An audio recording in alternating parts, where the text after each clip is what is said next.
do me a favor and let me know if it goes dark. Okay. It takes union breaks sometimes.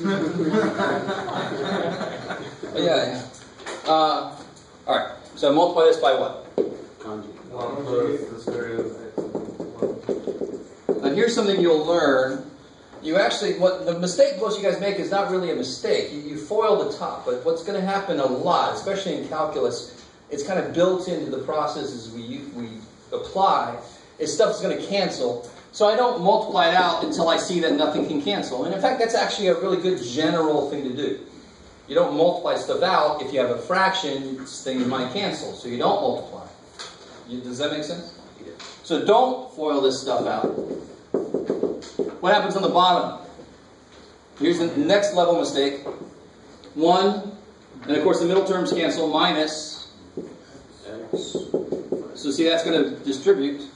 Right? Minuses always find a way to screw us over. So then I get x minus 2 times 1 plus square root of x minus 1 over 2 minus x. Now what do these do? Do they cancel directly? Not quite. Yeah, you could take a negative 1 out of this. So this divided by this is negative 1. Let me stop there. Is that cool? Yeah. Whatever x minus 2 is, 2 minus x is its exact opposite. So when you divide them, you get negative 1. You let that soak in. So then at the end you get negative 1 minus square root of x minus 1. So let me just remind you what I said the other day. So that's what that ugly thing becomes. It's kind of nice. So if I try to let x equal 2, can I do that? In the original? Because what do I get? 0 divided by 0. Are you guys with me? Can I let x equal 2 here? Yeah. What do I get if x is equal to 2?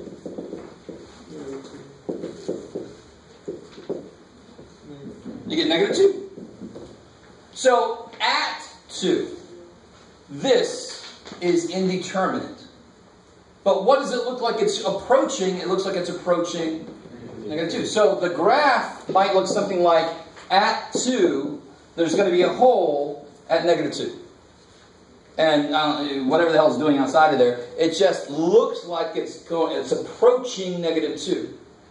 So that's what a limit allows me to do. A limit says, if anywhere that's not 2, this is equal to that. Let me just say that again. Anything that's not 2, any value that's not 2, this expression is the same as that expression.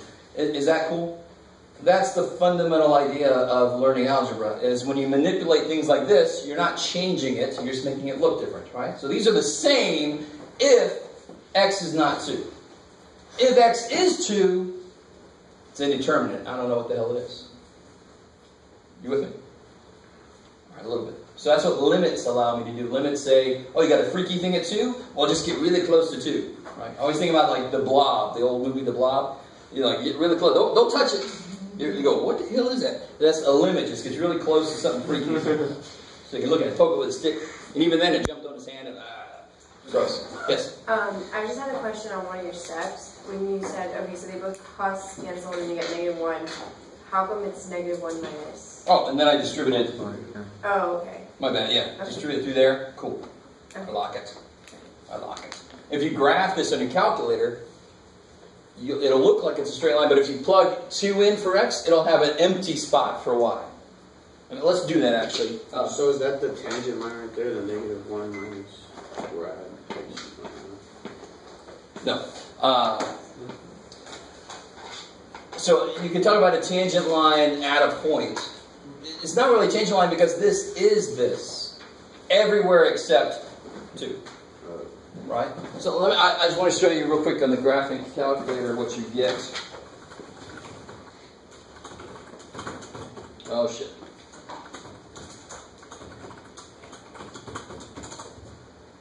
Oh, he's still coming to life anyway. Alright. Let's do the next one and hopefully it's alive by then. So the rest of you had 3 there and a 2 there, I think. Right? Same thing. Same thing. Same problem. Part B, some of you guys had log base 8 of 1 over 64. I like that some of you guys realized you can let that be x, so then 8 to the x And then you worked it out that way. That's beautiful. Nothing wrong with that. You don't really have to do that. If it was just a 64 there, what do I raise 8 to make 64? And then to flip it, I make it negative 2. So any way you do it, you should come out with negative 2. So your answer has to be the power that this needs to become this. That's what a log means, right? Say, sure, Jeff. No? All right, thanks. Whatever you say, man. And then the rest of you guys had log base 8 of 2, is that right? Yeah. I think I already talked about this one. Remember, this one is smaller than 8, but not smaller than 1, so it's a root that you need. And what root of 8 is 2? 1/3. The third root. I like it. I like it. I like it a lot. Oh. So let me see. So let me show you very quickly. Let's put this in here and see what happens. Oh, look at that. That's left over from... This is parametric stuff. You guys... Anyway, sorry. If you look at the equations, look at the equations. Look at it. Versus one of this is polar, not parametric. All right, stop. Stop looking at it. Let's put it back to func. And if I put this in here... Here, let me let the people at home see what's going on. There you go. If you put in here x minus 2... No, Jeff. Alright, let's do it with this. X minus 2 divided by 1 minus square root. And some of you guys have most new calculators nowadays should have the square root symbol, for example, grows to cover all the stuff. It doesn't just have it parentheses, which is nice. But mine is still the old dude. It's too bad for me. I'll get over it. If you graph this thing, let's see what happens. Now, of course, I had things on both sides because I was kind of stupid. What's the domain of this guy? What's the smallest x could be? 1. And that's why this thing, starts at 1. Now, it looks like it goes through at 2. It looks like it goes through somewhere. Oh, so I was all right. I just stopped. Right. It looks like it goes through x equals 2. But let's see if I actually ask the calculator, hey, calculator, what is the value at 2? That would freak you out if you didn't expect that, right? It says x equals 2, y equals, is it 0? No, it's empty, void. What if the universe wasn't there? Kind of thing. It's like, holy shit. And that's what it's saying. There's an open circle there is what that means. You guys kind of with me? So either, if you're not allowed to plug a value in, normally that makes an asymptote. But if it actually is indeterminate, 0 over 0, that makes an open circle. It doesn't really go to infinity. It actually is going to something finite. And you can actually calculate it by doing a simplification like this. Are you guys semi with me here a little bit? I am talking a little bit in our future right now. I'm just trying to lay the groundwork. All right. Cool. Sure. There you are. All right.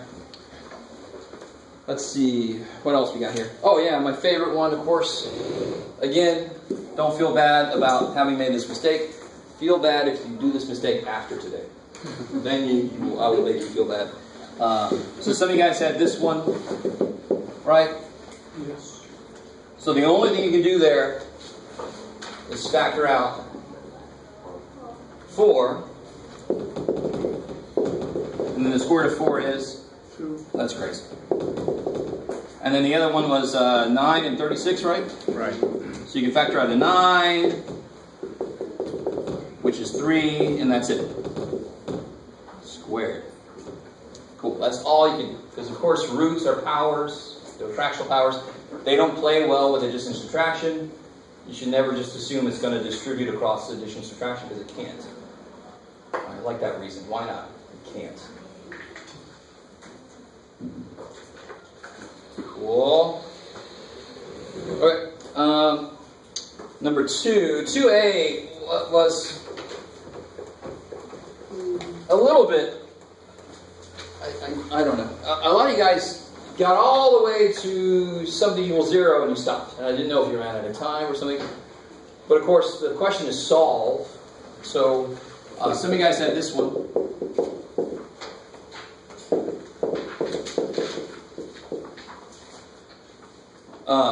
And of course, what do you have to do here to solve this? Multiply by the LCD. So this is the LCD, right? So here that'll just cancel. 2 will pick up the whole thing. Is that cool? So he needs everything, bam. He needs nothing, bam. He needs just X, bam. So what I normally tell my students is, give it what it's missing, and then you can cross the bottoms out, bam, because they'll all cancel, right? Either way you want to look at it, it works. Then you reformulate this into, what would it become? Plus 8, so minus 7, minus 15, I think. So it's not magic, you just pull everything to the other side, right? And then you should be able to factor this. Some of you guys did quadratic formula, alright, sure, what the hell. You shouldn't have to do that. You guys, let me show you guys a trick. You're in Math 180 now, you don't have to do everything perfect. This is called the Texas slide. Do you see how that's not the same problem, but it's related? Because what would the first step here be? 2 times 15. Well, why don't I just slide it over there? Now, how do you factor this? This is easy to factor now. Is it? 7, 30. 10 and 3. Minus 10. Bigger one's negative, right? But what did I do? I slid a factor of 2 back. So I better slide a factor of 2 back. So it'll be x minus 5, 2x plus 3. Do you guys see that? Do you have to do it this way? Hell no. But if you understand what I just did, it's actually, that's the way I do it, to be honest. The more you understand how the numbers work, the more you can do it. If you don't like this way, do it whatever way you do it. I don't care. As long as you're able to factor it. And then what's my answers? In this case, it'll be 5 and negative 3 halves. All right. And the other, some of you guys had the one with 20 up there. So it works the exact same way, right? So if you had 20 up there, the other way the answer should have been 4 and negative 5 halves. And negative 5 halves. Kick ass. If you had the other problem. You with me? Any questions on that one? All right. I just want to keep doing this. Watch. So part B was a root problem. So some of you guys, let me switch it up a little bit. I'll do the other one. I was a little, well, not really. It's been a while for some of you guys. If I square both sides right now, and I understand why you're doing that, because it's a square root, and I don't want it there. I want it dead. So I get the square and then to kill it. But if I square both sides now, I have to FOIL this side. And then the radical actually doesn't die. You're making it more powerful. You don't want to do it. So if you want to kill God zero, you move him away from population where other people are, you isolate the thing, and then you attack. So you want to isolate. I always say this is sort of like how to be a tyrant class. What do you do in your country that you're trying to control? You isolate the radical element, and you kill it. Right? That's what you do. Right? Don't do that. Jeff told me to be a tyrant. So you add the two, and then since you've isolated the radical piece, now you can square both sides, so you don't have to FOIL anything. It'll just directly kill the radical, right? Choo, choo.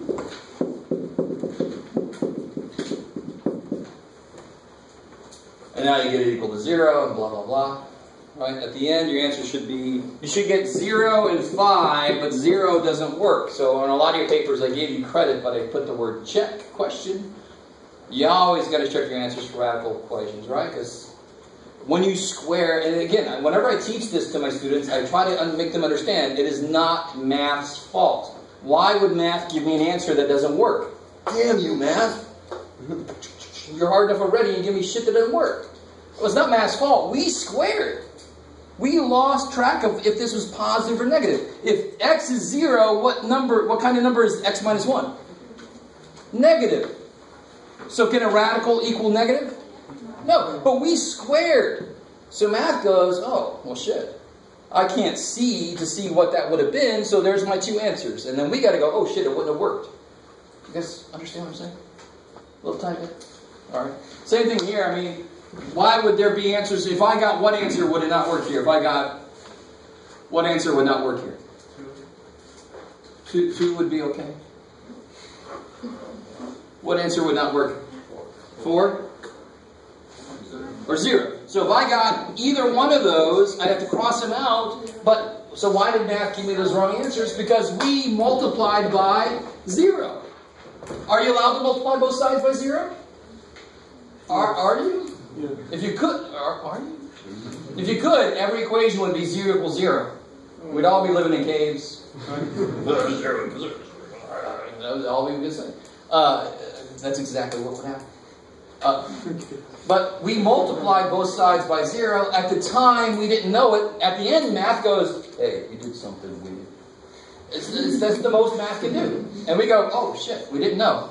We got to throw it out. You guys with me? That's why, if it's ever bugged you why math gives you wrong answers, it's not math's fault. And it's not our fault either. We just had to do what we did to get somewhere, and then we go, oh shit, did what I do something weird? Then I got to throw those answers out if I did something weird. Okay. I know that's old news for some of you guys, but some of you guys just never hear that kind of stuff. Alright, and the other problem, you should have gotten 0 and 4. If you had the square root of 6x plus 1, that one. 0 and 4, and both of them actually work. Right? So if you check those, both of those work. Alright. What about, oh yeah, we talked about number 3. Any questions on number 3, the factor problem? You guys should be able to do that one, I hope now. The main mistake I saw on some people that almost made it all the way is they didn't simplify what was left over. Right? So you should simplify what's left over. Alright, let me do one of them just to show you.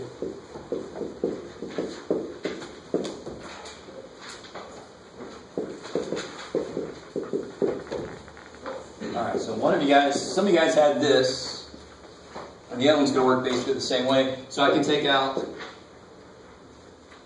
3. I can take out an m, and I can take out how many? 3. Cool, I like it. So then what's left in this term would be 2m, none of these. And what's left in this term would be 7, and 1 of these. So you can't stop there. You have to simplify in here, and in there you would get 2m minus 7m is negative 5m plus 35, right? And what's up with that? What's up with that? What's up with that? You can take out a negative 5. Cool. So if you don't simplify, you don't even realize you're not done factoring yet. Take out a negative 5. So you get negative 15m, m minus 5 cubed, and m minus 7. Is that cool? You guys see that? You have to simplify what's left behind so you can see if it can go further. Right. So this is the kind of problem at this level you should just be able to sink your teeth into and just attack it. There's nothing really vague here. You just attack it. Right? Alright. Cool. Blah, blah, blah. Oh, and finally, trig. These are the problems that a lot of people left blank. I don't know if you ran out of time. Maybe you ran out of time. Hopefully it's not because you never took trig. That would be a bad situation for you. For A, I'll do both. So cosecant, one of their, so cosecant is 7 pi over 6. Cosecant is related to secant. Sine. Cool, I like it. C goes to S, S goes to C. I like it. And what quadrant am I going to be in here? Yeah, because 7 pi over 6 would be a full pi plus 1/6. So I got pi over 6 is my reference angle. I'm in the third quadrant, so I know my answer is going to come out negative, right? Because both sine and cosine are negative down there. I like it.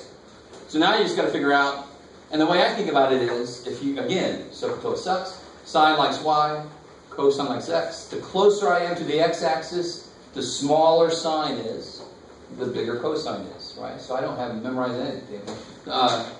Pi over 6 is 30 degrees. It's very close to the x-axis. Sine is going to be smaller. So sine of 7 pi over 6 is going to be 1/2, not root 3 over 2, right? It's going to be negative 1/2. you guys with me? Because sine likes y, the closer I am to the x-axis, the smaller sine is. Because it likes y, it doesn't like x. On x, sine is 0. 0 degrees, sine is 0. Okay, maybe, I don't know. And so now to answer the question then, this will be -2. Cool. And then the other one was, the other 4a was cotangent of 5 pi over 3. What quadrant am I in for that? 4th. Good. Because 6 pi over 3 would be 2 pi. So I'm pi over 3 away from that. Cool. Cotangent is Cosine over sine, right? And so at 60 degrees, and I like that some of you guys would put the terminal point, that's fine. That actually is not a bad way to put cotangent and tangent together. At 60, I'm closer to the y-axis, so sine should be bigger, because sine likes y. Sine likes y, so the closer I am to the y-axis, the bigger negative or positive it's going to be. So in this case, sine is going to be negative. And so that's the y piece, right? So it'll be negative root 3 over 2, right? It's the bigger one. Cosine, and again, it's because this piece is bigger than that piece if I'm that far away, right? The y piece is bigger than the x piece. How we doing? You guys all right? Has it been a while since Trig happened? Is Trig a bad memory that you hope to never come up again? And that was way too optimistic. Because Trig is stupid useful, right? Some of you guys are saying, stop that sentence earlier, and then you no. And so this will be, for cosine, it's what? 1/2. 1/2. Positive. The other one, 1/2. I like. So for cotangent, it's going to be x over y, right?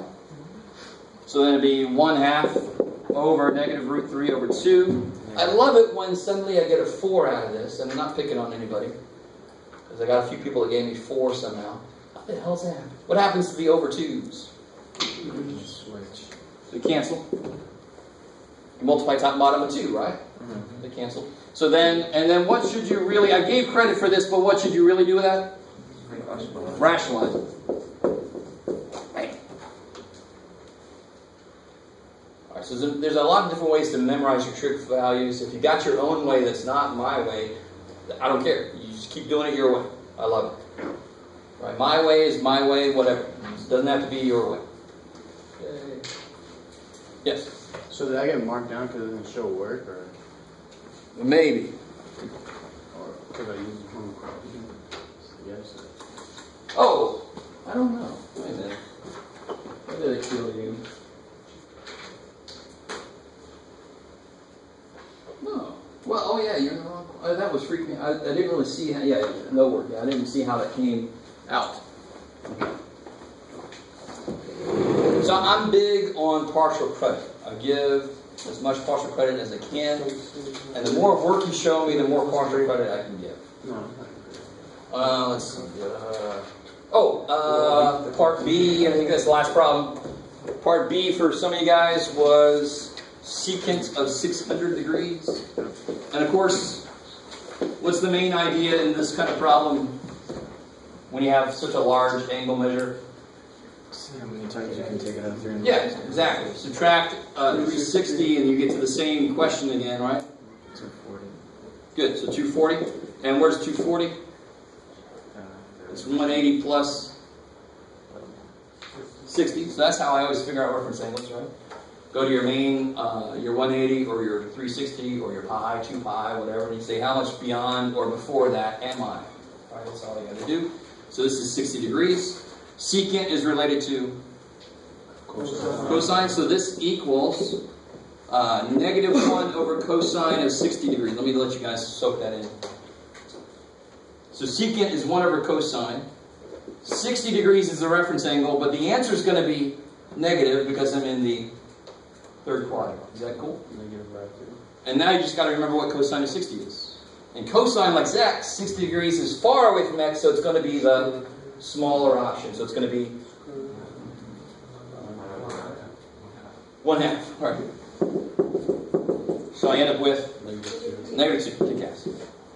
And then the rest of you guys had, where to go? Tangent 840. So from there you can take away 2 rotations, right? So you get tangent on 120. 120 is going to be 60 short of 180. Make that really hot. So that's 60-degree reference angle. Cool. And now we're going to put together like we did just a second ago. We can do the terminal point if you want to or not. At 60 degrees, sine is going to be bigger. So rad 3 over 2. Cosine back here is going to be negative 1/2. And then tangent would just be y over x. So then rad 3, and I know the over 2's are going to die. So that's rad 3 over 1, I'm done. I kind of cut some corners there, but does that sound familiar at least? I mean, this is the way you attack these kind of problems. Alright, maybe. I never memorized tangent and cotangent. I just make them as I need them. So if you memorized it, cool. You just have 2 less brain spots for future things to memorize. That kind of problem might be quicker for you. Any questions over that stuff that we just did? I want to kind of go through some problems from that sheet I gave out last time from the first homework.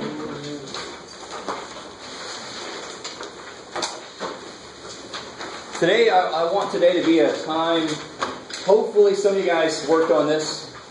You have it. And remember, if you got this from me because you don't have a book, this is not the whole thing. There's another page that finishes out the first assignment. So make sure you do that.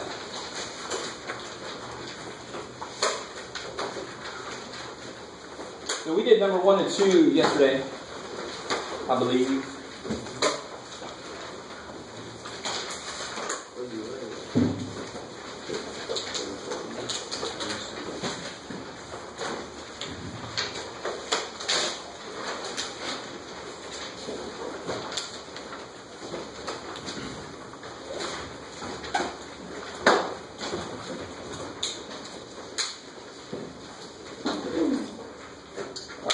Want to pull up the ebook. It'll be a little easier to don't worry, I'm going to write on the board.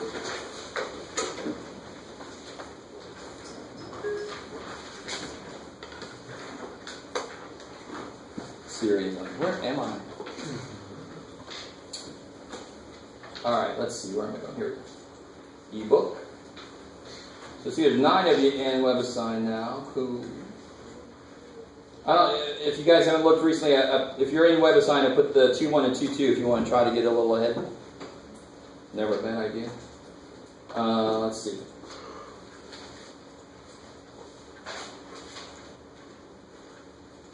Alright, so I want to look at, let's see. This problem is going to come up a lot. Oh, how do I do this? Here it is. Go away, you. Alright. Scroll doesn't work. Here, number 3. That is huge. And just to get a little preview of what calculus is, some of you guys might have had a little bit of calculus before. Anybody never had any calculus? Never really? Has everybody had some kind of calculus?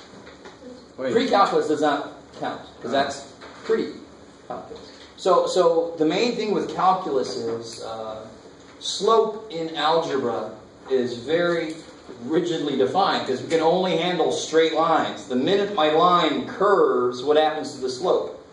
It changes. So the whole idea of calculus is I should still be able to figure out what the slope would be at a point if it suddenly just started going straight. So one of the best examples, let me see if I can do this, is if I start swinging this sucker around, right? I can't really do it. And I let it go, and if it wasn't attached, you know, so I'm swinging something around and I let it go. Like I'm going to catch a guy and I got the thing with the balls on the end, and I'm, wow, oh shit, like that.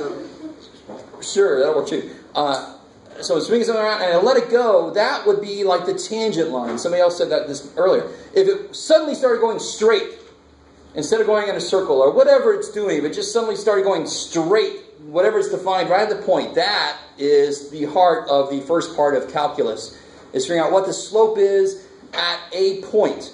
What is weird about that, if I want to calculate the slope of a line, what must I give you to calculate that slope? 2 points.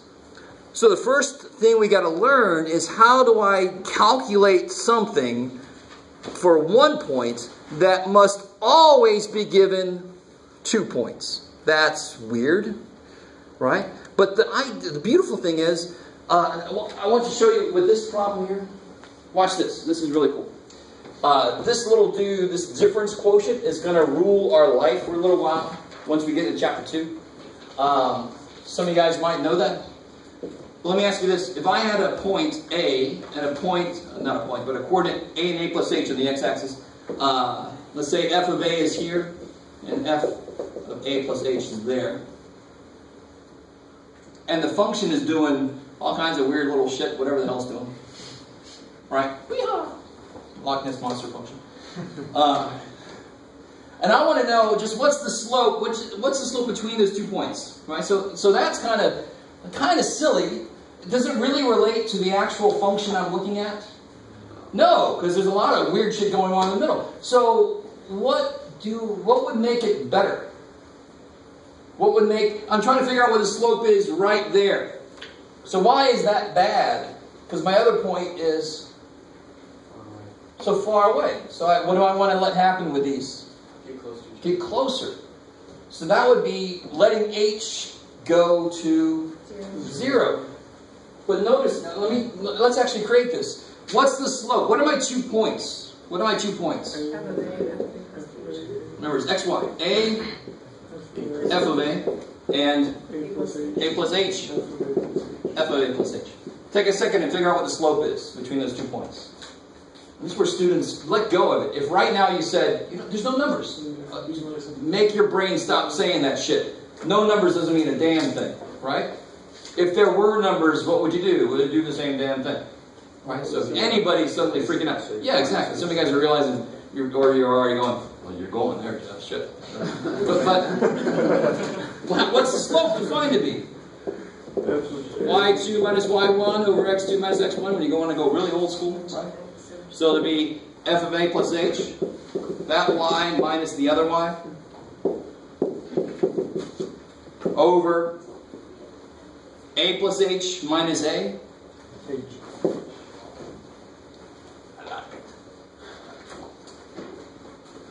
Cool. And so this is very similar, believe it or not, to that radical problem that we did, the very first problem, where we couldn't plug 2 in first, but when we did something, we suddenly could plug 2 in. Remember that?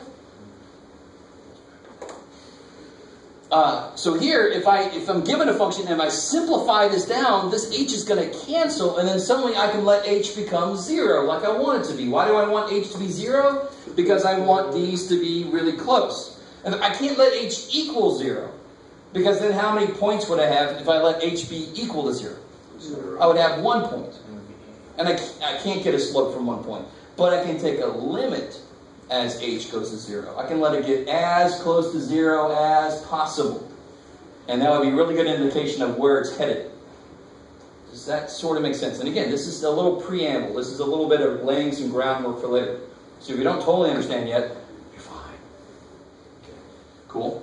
So for this specific problem, it says, if they give you that, evaluate this. So did you guys try that out yet? Some of you guys did? What's f of A plus H then? So f of x is x squared minus 2x plus 3. So what's f of A? Let's start there. That's the easy one. That's crazy. A squared minus 2a plus 3. What's f of A plus H? I love it when people tell me it's just add. No, excuse me. You got to plug that in. Yeah, a plus h squared minus 2 times a plus h. And let's clean this up a little bit. Before we throw it into that form, let's clean this up. Foil it.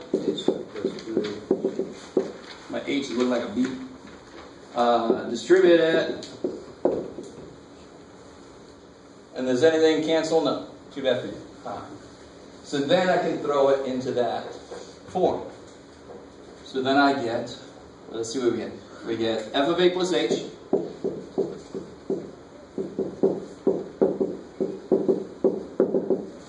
minus f of A, so be careful, minus, this is what people always forget, and then nothing will work for you ever. You got to subtract the entire f of A, so the negative's got to distribute eventually, right? People forget that, and some of the calculus doesn't work. In this area around me, calculus is, no, just put your points in there, you're fine. Over h. So right now, I cannot let h go to 0. But notice what happens at the end there. A squared minus a squared. Everything that, see how everything that does not have an h, oh, he's gone. Plus 2a, right? You guys with me? And then 3 minus 3. So then what can I do with all the rest of this shit? Take h out. Yes, kill an h, kill an h, kill an h. You got 1 h left. So now you got 2a plus h. What am I left with? Minus 2, thank you. And then you let h go to 0. If h were 0, it would be 2a minus 2. And then we'll figure out later what the hell that means. Right? We're like, okay, what did we just do? Well, to tell you what we just did, help me out. Where's the vertex of this parabola? Where's the vertex? There's a little review. Remember, it's the shortcut to find the vertex. You guys remember that? Were you ever told that? Alright. So then it'd be 2 over 2 is 1. So at 1 is the vertex, and just to get the y piece, double check the idea real quick. 2. Is that cool? Yeah. Yes, Jeff. Alright, good. So at 1, 2 is the vertex, and then it opens up from there, right? So what should the slope be at 1? Is everybody cool with that? You guys understand?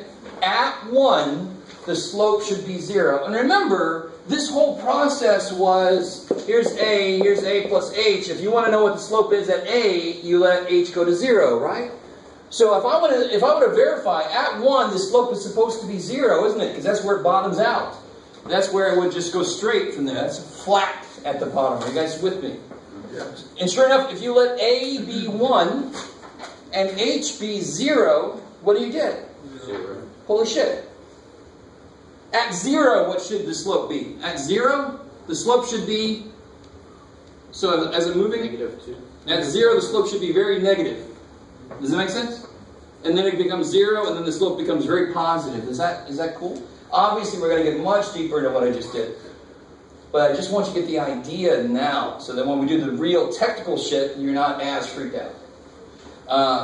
So if I let a be 0 and h be 0, I get, like somebody said, -2. It's negative.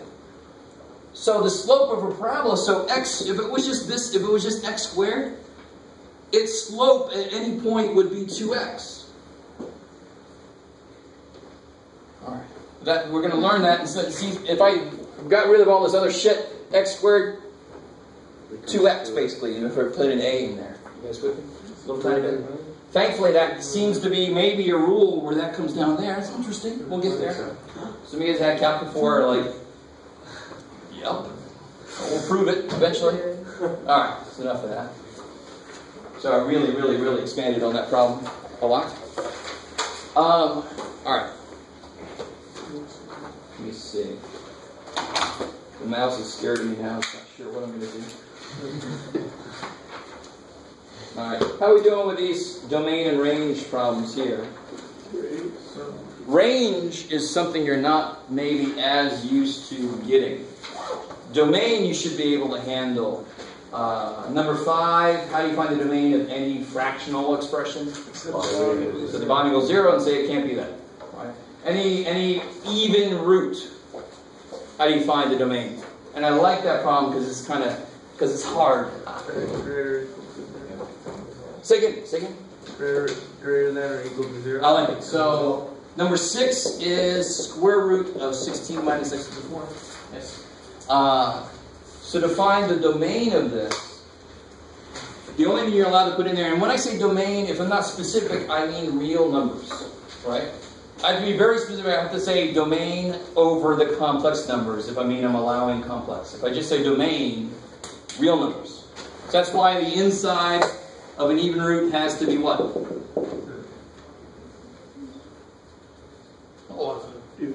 Today we go to 120, don't we? All right, we'll finish this one out real quick. So it's got to be positive or 0. I love positive or negative. No, positive or 0. Can't be negative. How the hell do you solve that? Solve for everything. This is how you do it.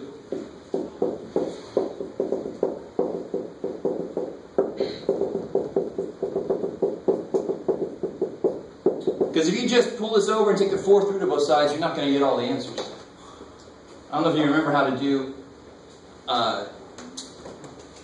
polynomial inequalities.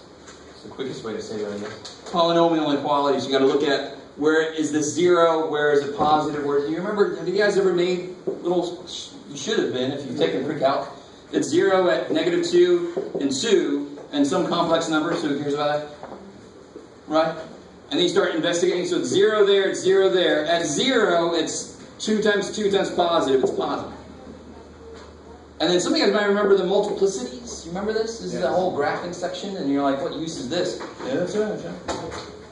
One second. So down here is negative because they're multiplicity 1. So where is this gradient equal to 0? Between -2 and 2. If you would have taken the fourth root, you would have thought that's the answer. And you would have been way too wrong. You would have been including a lot of shit you shouldn't have. You know it's positive in the middle line? Because they just plug a 0 in. Okay. Yeah. Okay. Alright. So if you haven't, come ready next time with questions from Chapter 1 homework. Because we're not going to spend a lot of time on that. I want to get to Chapter 2 next time. Okay. So it's been so many. Any type of like algebra.